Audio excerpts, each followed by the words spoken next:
নমস্কাৰ বন্ধু বান্ধৱীসকল, সম্পূৰ্ণ শিক্ষা ইউটিউব চেনেলটোলৈ আপোনালোকক স্বাগতম জনাইছোঁ।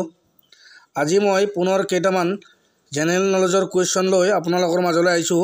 কাৰণ যিহেতু আগন্তুক ADRE থাৰ্ড গ্ৰেড ফ'ৰ্থ গ্ৰেডৰ এক্সাম আহি আছে, গতিকে তাৰ পৰা আপোনালোকে আজিৰ পৰাই প্ৰায় সাজু হ'ব লাগিব বা এতিয়াৰ পৰা সাজু হ'ব লাগিব। কাৰণ অসম চৰকাৰৰ একো ঠিক নাই, নিৰ্বাচন শেষ হোৱাৰ পিছতো হয়তো পৰীক্ষা পাতি দিব পাৰে। সেয়েহে আপোনালোকে এনেকুৱা ধৰণৰ প্ৰশ্নবিলাক এতিয়াৰ পৰা আয়ত্ত কৰি ৰাখিবলৈ চেষ্টা কৰক। আজি আমাৰ ভিডিঅ'টোৰ প্ৰথম প্ৰশ্ন, চিপাহী বিদ্ৰোহৰ প্ৰথম শ্বহীদ কোন? আৰু ইয়াৰ শুদ্ধ উত্তৰটো হৈছে মংগল পাণ্ডে। দ্বিতীয় প্ৰশ্ন, পৃথিৱীৰ বৃহত্তম নদীদ্বীপ কোনটো? আৰু ইয়াৰ শুদ্ধ উত্তৰ মাজুলী, যিটো অসমত অৱস্থিত বা অসমত আছে। তৃতীয় প্ৰশ্ন, পৃথিৱীৰ ক্ষুদ্ৰতম নদীদ্বীপ কোনটো? আৰু ইয়াৰ উত্তৰ আপোনালোকে জানে, উমানন্দ, অসম। চতুৰ্থ প্ৰশ্ন, উমানন্দ দ্বীপৰ আন এটা নাম কি?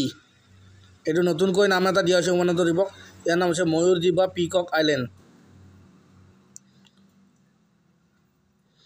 ৫ নং প্ৰশ্ন, কোনজন অসমীয়া যুৱকে প্ৰথমে অসমত চাহ খেতি কৰিছিল?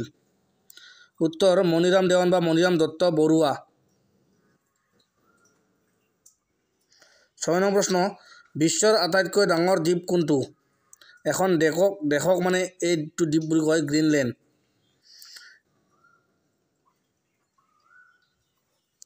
৭ নং প্ৰশ্ন, বিশ্বৰ আটাইতকৈ দীঘল নদীখনৰ নাম কি? আৰু ইয়াৰ শুদ্ধ উত্তৰ হৈছে নীল নদী। ৮ নং প্ৰশ্ন, পৃথিৱীৰ ভিতৰত সৰ্ববৃহৎ মৰুভূমিখনৰ নাম কি? ইয়াৰ উত্তৰ ছাহাৰা মৰুভূমি। ৯ নং প্ৰশ্ন, পৃথিৱীৰ আটাইতকৈ ওখ শৃংগ কোনটো? আপোনালোক সকলোৱে জানে, তথাপি দিছোঁ বাৰু। এভাৰেষ্ট শৃংগ নেপালত আছে, মনত ৰাখিব। আৰু ১০ নং প্ৰশ্ন, পৃথিৱীৰ বৃহত্তম খাদ কোনটো? মানে সাগৰত যিবিলাক মানে পানীৰ খাদ থাকে, সেইটো হৈছে মাৰিয়ানা খাদ। এইটো প্ৰশান্ত মহাসাগৰত আছে।